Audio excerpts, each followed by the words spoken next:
Pozdrav iz Bilbao, vodim vas u 16. najbolji steakhouse restoran na svetu.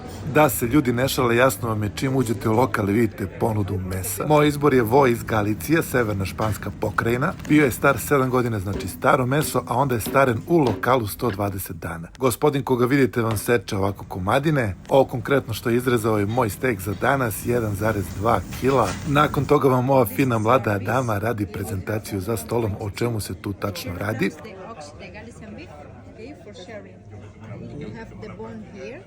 And we cut the piece here and the laminate, and we are cooking medium rare, okay? And we have a small grill in the table for more cooking when you cook. This is information.